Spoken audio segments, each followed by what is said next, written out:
ప్రొద్దుటూరు నియోజకవర్గ ప్రజలందరికీ మీ బిడ్డలాంటి రాచమల్లు హృదయపూర్వకంగా నమస్కరిస్తూ, ఎన్నికలు ముగిసిన తర్వాత మా పార్టీ నేను ఓటమి చెందిన తర్వాత ఇది రెండవ సమావేశం, పత్రికా సమావేశం. మొదటిది మీకు కృతజ్ఞతలు, ధన్యవాదాలు తెలియజేయడానికి, గెలిచిన వారికి శుభాకాంక్షలు చెప్పడానికి. ఒక సంవత్సరం కాలం పాటు తెలుగుదేశం పార్టీ పరిపాలన చేసే విషయంలో మౌనం దాల్చాలని అనుకున్నా. ఇది రాజకీయాలకు పూర్తిగా సంబంధించింది కాకపోయినప్పటికీ తప్పనిసరి ప్రకటన చేయాల్సిన బాధ్యత నాపై ఉంది కాబట్టి ఇస్తా ఉన్నా. ఎందుకంటే మా పార్టీ వైఎస్ఆర్ కాంగ్రెస్ పార్టీకి సంబంధించినటువంటి క్రియాశీలకమైనటువంటి కార్యకర్త, జగన్మోహన్ రెడ్డి గారికి వీర అభిమాని, నా కుటుంబానికి అత్యంత ఆత్మీయుడు. అటు నాకు కానీ నా బావమరిది బంగారెడ్డి కుటుంబానికి కానీ అత్యంత ఆత్మీయుడు ఎన్వి సుబ్బారావు గారు. ఆర్యవేశ్య కులానికి చెందిన ఎన్వి సుబ్బారావు గారు ఓఎంఆర్ కాలనీలో నివాసం ఉంటాడు. 50 సంవత్సరాల వయస్సు కలిగిన వారు. ఓటమి, నా పార్టీ ఓడిపోయినది కానీ నేను ఓడిపోయినది కానీ నాకు దుఃఖాన్ని ఏమి కలిగించలే, ఆలోచనను కలిగించింది. ఇంత చేసిన జగన్ ఎందుకు ఓడినాడు, ఇంత అభివృద్ధి చేసి ఇంత మానవత్వాన్ని ప్రదర్శించిన నేనెందుకు ఓడినా అనే ఆలోచన నాలో కలిగించిందే తప్ప ఆవేదన ఏమి కలగలే.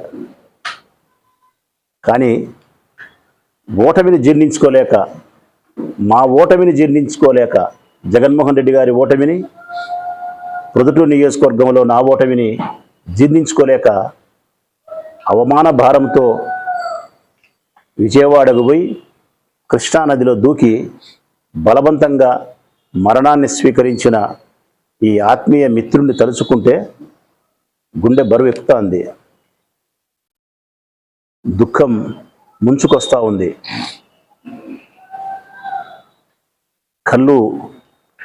కన్నీళ్లు పెట్టకపోయినా మనసు మాత్రం రోధిస్తుంది. మిత్రులారా,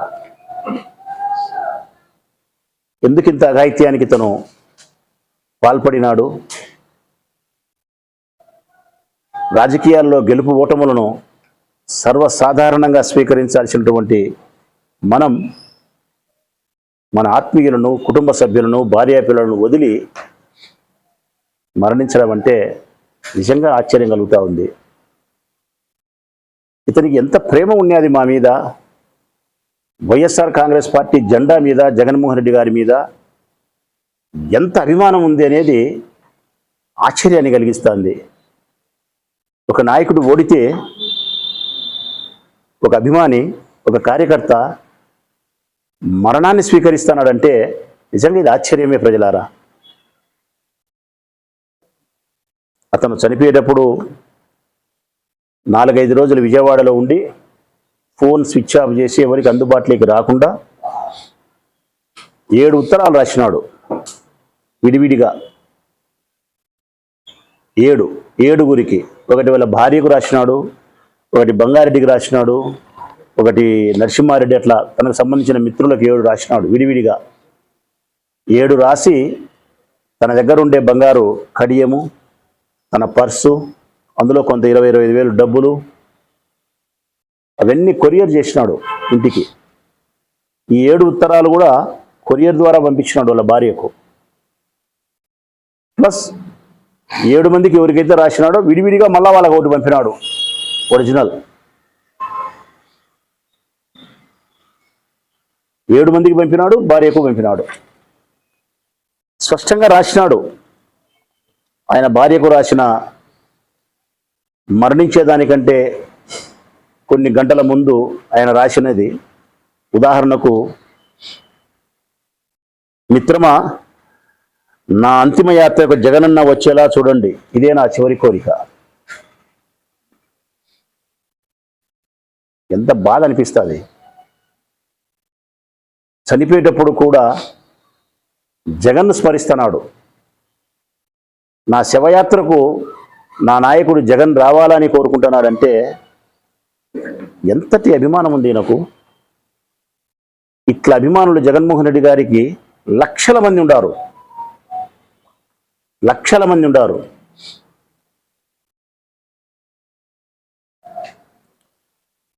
అందరినీ అడిగానని చెప్పండి. ముఖ్యంగా ఎమ్మెల్యే గారిని, రమక్కను, కిరణన్నను మరీ మరీ అడిగినట్లు చెప్పండి. క్షమించమని చెప్పండి. చాలా ఆలోచించి 4 రోజుల సమయం తీసుకొని నా తనువు చాలిస్తున్నా. ఇకపై బ్రతికినా కూడా రోషం చంపుకొని తల దించుకొని బతకాలి. అది నా వల్ల కాదు. పులిలాగా బ్రతికిన మనం పిల్లిలాగా బ్రతకలేను. ప్రొద్దుటూరులో పిల్లాన్ బిడ్డలను కలుసుకుంటే చాలా బాధగా ఉంది. 2029లో మీరు మంచి పొజిషన్లోకి వస్తారు. మళ్ళీ మన పార్టీ అధికారంలోకి వస్తుంది. అప్పుడు ఈ మిత్రుని మర్చిపోవద్దు, స్మరించుకోండి. ఇది ఆయన రాసినది. ఇది చనిపోయేటప్పుడు ఆయన రాసినది. దీంతోపాటు ఇంకా చాలా విషయాలు అందరికీ రాసినాడు. దాంట్లో ఆయన ఎవరికొవరికి డబ్బులు ఇవ్వాల్సినది, తనకెవరెవరు డబ్బులు ఇవ్వాల్సినది, షేర్స్లో డబ్బులు ఉంటే 11 లక్షల రూపాయలు షేర్స్ అమ్మి డబ్బులు తెచ్చినది, అది తన భార్య అకౌంట్లో జమ చేసినది, తన పిల్లల చదువుకు ఆ డబ్బును ఉపయోగించమని, ఎక్కడెక్కడ కాంట్రాక్ట్ వర్క్ చేసింటే ఎంత డబ్బు రావాలా,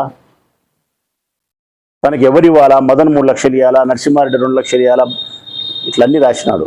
ఈ రాసే నేపథ్యంలో కూడా 10 సంవత్సరాల కిందట, అంటే 2014 కంటే ముందు, నేను ఎమ్మెల్యే కాకముందు నాకు ఎప్పుడో ఒకసారి ఆయన ఒక 4 లక్షలు 5 లక్షలు అప్పిచ్చి తిరిగి మళ్ళీ తీసుకున్నాడు. ఆ తీసుకునే క్రమములో నేను 1 లక్ష రూపాయలు బాకీ ఉండానంట. అది కూడా రాసినాడు. 1 లక్ష బాకీ ఉన్నాడు నాకు ఎమ్మెల్యేని.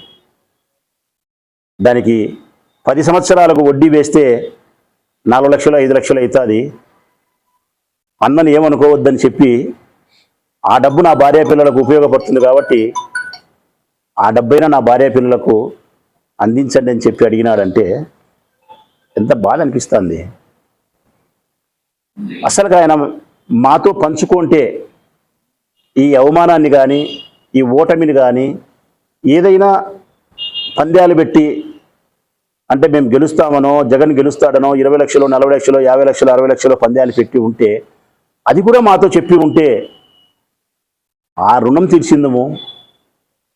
అతనికి ఏదైతే ఓటమి అవమానాన్ని కలిగించిందో ఆ అవమాన భారం నుంచి అతని బయటికి తీసుకొచ్చే ప్రయత్నం చేసిందను, అతని ప్రాణం పోకుండా కాపాడగలిగిందను, అతని భార్య పిల్లలకు సంతోషాన్ని మిగిల్చగలిగిందను. కనీసం అతను ఒక్క సందర్భంలో కూడా నాతో షేర్ చేసుకోలే. ఒక్క ఫోన్ కాల్ కూడా ఆయన నాకు చేసి ఉంటే నేను అతని మనసు మార్చే ప్రయత్నం చేసిందని. ఒకవైపు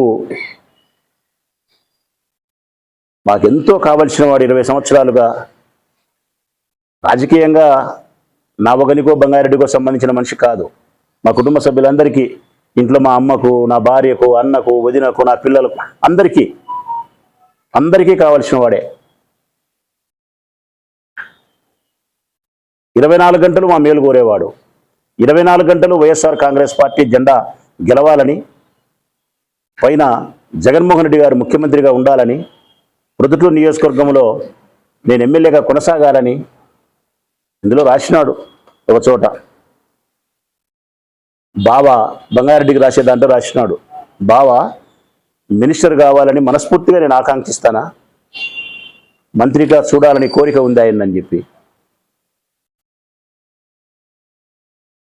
ఒకవైపు మా ఆత్మీయుడు,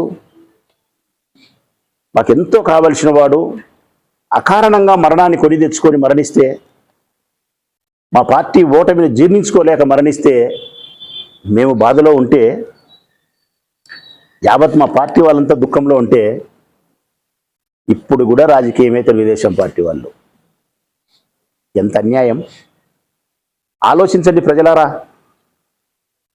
ఇకనైనా ఆలోచించండి ప్రజలారా. నేడు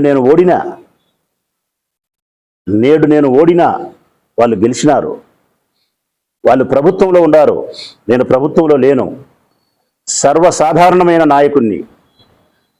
ఎక్కువ మాట్లాడాలంటే సమస్యలతో యుద్ధం చేయడానికి సంసిద్ధంగా ఉండే నాయకుణ్ణి.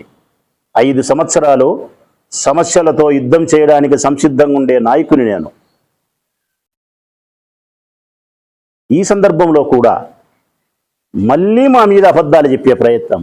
5 సంవత్సరాలు చెప్పినారు. 5 సంవత్సరాలు నేను అధికారంలోకి వచ్చినప్పటి నుంచి కరోనా కష్టకాలం 2 ఏళ్ళు పోతే, మిగిలిన 3 సంవత్సరాల కాలం నా మీద అబద్ధాలు చెప్పే వాళ్ళు గెలిచినారు. నేను చేసిన అభివృద్ధి ఓడింది, వారు చెప్పిన అబద్ధం గెలిచింది. నేనేం బాధపడడంలే. ఎప్పుడు అబద్ధం శాశ్వతంగా గెలుస్తుందని చెప్పి నేను ఎప్పుడూ నమ్మను. ఈరోజు నేను ఓడినప్పటికి కూడా అది నేను విశ్వసించను. అబద్ధం ఎప్పుడైనా అబద్ధమే, సత్యం ఎప్పుడైనా సత్యమే. అబద్ధానికి ఆయుష్ అల్పమని చెప్పిన ఇంతకుముందు, సత్యానికి మరణం లేదని చెప్పిన. తాత్కాలికంగా వారు చెప్పిన అబద్ధాలు నా మీద విజయాన్ని సాధించి పెట్టిండొచ్చు. నేను చేసిన అభివృద్ధి ప్రజలకు కనిపించినా కూడా నన్ను తిరస్కరించి ఉండొచ్చు. కానీ మా ఆత్మీయుడు మరణించిన సందర్భంలో కూడా అబద్ధం చెప్పే ప్రయత్నం చేస్తున్నారు. మళ్ళీ చేసినారు. తెలుగుదేశం పార్టీకి సంబంధించిన గ్రూపులలో, వాట్సాప్ మెసేజ్లలో ట్రోలింగ్ చేస్తారు, మెసేజ్లు పెడతారు. ఏమని? సుబ్బరావు అనే ఒక కాటన్ వ్యాపారస్తుడు, వైఎస్ఆర్ కాంగ్రెస్ పార్టీ అతను, విజయవాడలో సూసైడ్ చేసుకున్నాడు. ఎలక్షన్లప్పుడు అతను 11-12 కోట్లు ఎమ్మెల్యేకు, మాజీ ఎమ్మెల్యే అంటే నేను, రాచమల్లు శివప్రసాద్ రెడ్డికి 11-12 కోట్లు అప్పు తెచ్చిచ్చినాడు. అప్పులు ఊర్లో ఆ అప్పులు ఇవ్వకపోవడం వలన ఆయన సూసైడ్ చేసుకున్నాడని విస్తృతమైన ప్రచారం చేసినారు. బంగారెడ్డి పేరుతోనూ నా పేరుతోనూ. అబద్ధాలతోనే మీరు గెలిచి, మేము ఓడిన తర్వాత కూడా ఇంకా అబద్ధాలతోనే మమ్మల్ని సాధించాలని ప్రయత్నం చేస్తూ ఉంటే, దీన్నైనా మీరు గమనించండి ప్రజలారా. మాకు సుబ్బరావు అత్యంత ఆత్మీయుడు, మా కుటుంబ మిత్రుడు, సోదరునితో సమానం. ఈరోజు అతను లేడు. అతని భార్య, అతని పిల్లలు, వారి పిల్లల భవిష్యత్తుకు అన్నిటికీ బాధ్యులమై ఉంటాం. వారిని తిరిగి సంతోషంగా జీవితంలో ఉంచడానికి కావలసినటువంటి స్థితి ఎంత చేయాలనో అంతా మేము చేస్తాం. నేను, నాతో పాటు నా అన్నలు, నా చెల్లెళ్ళు, నా తమ్ముళ్ళు అందరం కలిసి చేస్తాం. నా పార్టీ చేస్తుంది. అతను చెప్పి ఉంటే అతని రుణాన్ని కూడా తీర్చేవాళ్ళం మేము, అతని బాధను తీర్చేవాళ్ళం. చెప్పకపోవడం వల్ల ఈ ఘోరం జరిగిపోయింది. ఇటువంటి సందర్భంలో 12 కోట్లు అప్పిచ్చినాడు కాబట్టి, తీర్చలే కాబట్టి చనిపోయినాడని చెప్పి మా వ్యక్తిత్వాన్ని హీనపరిచే విధంగా మళ్ళీ పోలీసులకు చెప్తారు. సుబ్బరావు గారు చనిపోయిన తర్వాత ఏదో లెటర్ రాసినాడంట, ఆ లెటర్ వేసి చూడండి, దాంట్లో ఏదైనా ఇరికించడానికి ఆస్కారం ఉందేమో అని. ఇంకా అబద్ధాలు చెప్పి అవమానపరచడం, ఇంకా ఇరికిచ్చే ప్రయత్నాలు చేయడం. ఒక మనిషి మరణిస్తే శవం పైన కూడా పైసలు ఏరుకోవడం అంటే ఇదే, పేలాలు ఏరుకోవడం అంటే ఇదే, శవంతో కూడా రాజకీయాలు చేయడం అంటే ఇదే. ఇప్పుడు అతను రాసిన ఈ ఉత్తరానికి ఏం సమాధానం చెప్తారు? జై జగన్, జై రాచమల్లు రాసినాడు. ఇక్కడ చూడండి, జై జగన్, జై రాచమల్లు, జై బంగారెడ్డి. చనిపోయేటప్పుడు రాసినది అంటే మా మీద ఎంత ప్రేమ ఉండాలి ఆయనకు. మేము బాకీ ఉండేవాళ్ళమా? ఆయన కోసం మా ప్రాణమైన ఇచ్చేవాళ్ళమా? ఆయన కుటుంబాన్ని సంతోషంగా ఉంచడానికి మా సంపదను ఇచ్చేవాళ్ళమా కాదనేది ఈ ఉత్తరం బట్టి అర్థం చేసుకోవచ్చు ప్రజలారా. నా అంతిమయాత్రకు ఇక రాసినాడు, మిత్రమా నా అంతిమయాత్రకు జగనన్నను తీసుకురండి, ఇదే నా చివరి కోరిక. రాచమల్లన్న మంత్రి కావాలని నేను కోరుతా ఉన్నా. ఇంతటి ప్రేమ కలిగిన ఆత్మీయుని పట్టుకొని ఎంత అన్యాయంగా మాట్లాడతారు. నేను ₹1,00,000 బాకీ ఉండా అని చెప్పి రాసినాడు ఆయన. 10 సంవత్సరాల కిందట నేను మొదటిసారి ఎమ్మెల్యే కాకముందుండే బాకీనే గుర్తు పెట్టుకొని రాసిన వాడు నేను 10 కోట్లు బాకీ ఉంటే రాయడా? అతనికి రావాల్సిన ₹672 కూడా రాసినాడు.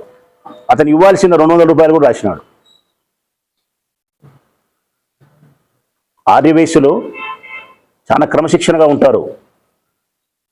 ఆర్థిక లావాదేవీల విషయంలో కానీ జీవితంలో కానీ అడ్డదిడ్డంగా వాళ్ళు ప్రయాణించరు. భయంగా బతుకుతారు, క్రమశిక్షణగా బతుకుతారు, లెక్కాచారాలు కరెక్ట్గా చెప్తారు. ఇప్పుడు కూడా నేను ప్రజలకు విజ్ఞప్తి చేసేది ఒకటే, మేము ఓడినాం, వాళ్ళు గెలిచినారు. వాళ్ళు ప్రభుత్వంలో ఉండారు, మేము సాదాసీదాగా ఉండాము. కష్టపెట్టే స్థానంలో వాళ్ళు ఉండారు, పోరాటం చేసే స్థానంలో మేముండాము. ఇక విమర్శించే హక్కు వారిది కాదు ప్రజలారా. విమర్శ చేసే అధికారం, హక్కు మాది. మీ పక్షాన చంద్రబాబు నాయుడు గారు చెప్పిన హామీలను నెరవేర్చకపోతే మీ ప్రయోజనాలను పరిరక్షించడం కోసం మీ పక్షాన అధికార పార్టీ సభ్యులను ప్రశ్నించే హక్కు, నైతికత మాది, వాళ్ళది కాదు. ఇంకా వాళ్ళు మేము ప్రతిపక్షంలో ఉండామనుకొని మమ్మల్ని విమర్శిస్తూ ఉంటే తెలుగుదేశం పార్టీ నాయకులకు కళ్ళు తెరవండి. నాయకులారా, మీరు ప్రతిపక్షంలో లేరు, మీరు అధికార పక్షంలో ఉండారు. మీరు చెప్పిన భాషను చెల్లించండి, మీరు ఇచ్చిన మాటను నిలబెట్టుకునేదానికి మీరు పాలన కొనసాగించండి. ఇటువంటి అబద్ధాలు ప్రచారం చేసే ప్రయత్నం, ఇంకా మమ్మల్ని వ్యక్తిత్వాన్ని హీనపరిచే విధంగా ప్రయత్నం చేయడం, మరణించినటువంటి వ్యక్తి శవాన్ని కూడా రాజకీయానికి ఉపయోగించుకుంటే హీన స్థితిలో నుంచి బయటికి రావాలని, ఇటువంటి వ్యక్తిగతమైనటువంటి దిగజారుడు ప్రకటనలు చేయకుండా, వ్యక్తిగత ప్రతిష్టకు భంగం కలిగించకుండా మంచిగా ఉండాలని వారికి నేను విజ్ఞప్తి చేస్తూ ఉన్నా. ప్రజలను కూడా నేను విజ్ఞప్తి చేస్తూ ఉన్నా. మేము ఓడినాం, వారు గెలిచినారు. ఇది పదే పదే మీకు గుర్తు చేస్తూ ఉన్నా. ఇంకా ఏదైనా ఉంటే విమర్శించే బాధ్యత ఇక మాదే. దయచేసి ప్రజలు వాస్తవ సత్యాలను అర్థం చేసుకోవాలని, ఒక మంచి మిత్రుణ్ణి, ఒక కుటుంబ స్నేహితుడిని సుబ్బారావు గారిని మేము కోల్పోయినందుకు విచారిస్తూ, మనస్ఫూర్తిగా తన ఆత్మకు శాంతి కలగాలని చెప్పి ఆ పరమేశ్వరుని ప్రార్థిస్తూ, ప్రార్థనతో సరిపెట్టుకోకుండా బాధ్యత వహిస్తా. ఆ కుటుంబం కోసం నాయకునిగా, ఓ అన్నగా ఆ కుటుంబాన్ని సంతోషంగా ఉంచడానికి బాధ్యత వహిస్తా. నేను ఒక్కనే కాకుండా నా వారిని అందరినీ కలుపుకొని ఆ కుటుంబాన్ని నిలబెట్టే ప్రయత్నం చేస్తా. జగన్మోహన్ రెడ్డి గారికి కూడా ఈ విషయాన్ని తెలియజేసిన, పార్లమెంట్ సభ్యులు అవినాష్ రెడ్డి గారికి కూడా ఈ విషయాన్ని తెలియజేసి ఆ కుటుంబాన్ని పరామర్శించడానికి, ఓదార్చడానికి, ధైర్యం చెప్పడానికి ప్రొద్దుటూరు రమ్మని తెలియజేసిన. నిన్నటి దినం ఆదివారం వస్తారు ఎంపీ గారు ఆ కుటుంబాన్ని పరామర్శించి ధైర్యాన్ని ఇవ్వడానికి. జగన్మోహన్ రెడ్డి గారు పులిందులకు వచ్చినప్పుడు తప్పనిసరిగా సుబ్బారావు గారి సతీమణిని, వారి కుమారులను పరామర్శించడానికి ఇక్కడికి రావాలని చెప్పి విజ్ఞప్తి చేస్తాం. సాధ్యమైనంత వరకు ఆయన్ని కూడా ఇక్కడికి రప్పించే ప్రయత్నం చేస్తాం. అందరం కలిసి సుబ్బారావు గారి కుటుంబానికి, వారి పిల్లలకు పూర్తి స్థాయిలో న్యాయం చేస్తామని చెప్పి మనస్ఫూర్తిగా మీ అందరికీ తెలియజేస్తూ సెలవు.